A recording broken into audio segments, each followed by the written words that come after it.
सरगुजा के ओ पथरीली धरती और घना जंगल के बीच बसे कोसंबेड़ा गांव के ये भयंकर घटना आजो राहुल भैया के अंतस में ऐसन समाये है कि रायपुर के अंजोर में घलोक ओकर रोंगटा खड़ा हो जाथे।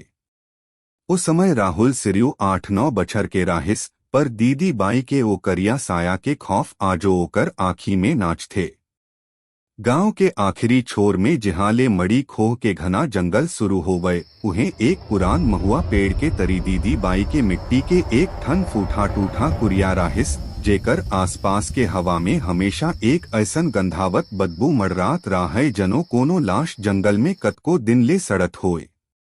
गांव के सियान मन संझा होत ले अपन दुवारी बंद कर लेवन्य और लयका मन ल ताकीद कर देवन्य की ओ रद्दा कोती झन जावय, काबर की सब जानत रहिन की दीदी बाई के नजर जौन ऊपर पड़ जाए ओकर परान पखेरु उड़ जाए में बेर नहीं लागे।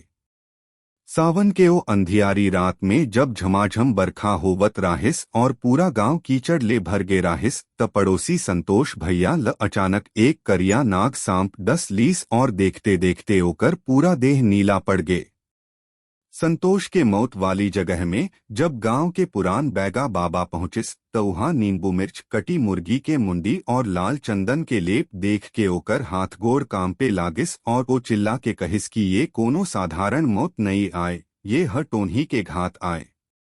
संतोष के दाई के रोना धोना देख के सबके करेजा फट गे राहिस, काबर की कुछ दिन पहली ही पानी बर ओकर दीदी बाई ले झगड़ा होए राहिस और दीदी बाई हदांत पीस के ओला श्राप दय राहिस की तोर कुल के चिराग ल मैं बुझा दू हूँ।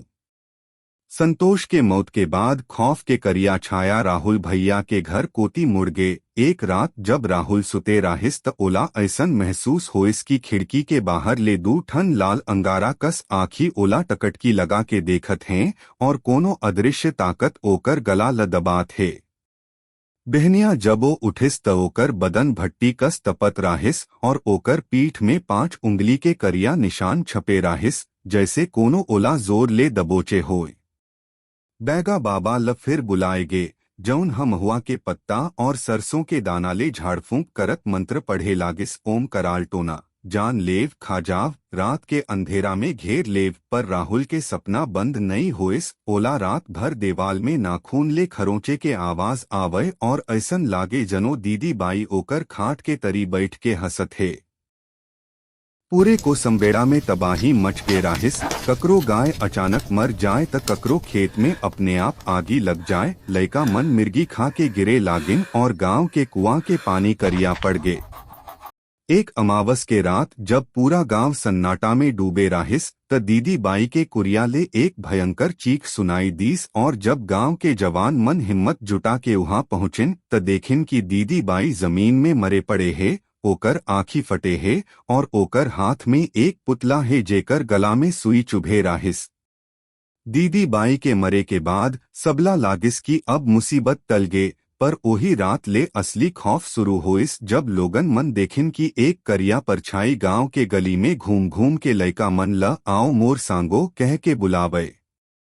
राहुल भैया के परिवार डर के मारे रात के अंधेरे में ही बैलगाड़ी धर के रायपुर बर निकल गे, पर रद्दा भर ओ मन ल वही सड़ांध बदबू और दीदी बाई के डरावनी हंसी के आभास होत राहिस।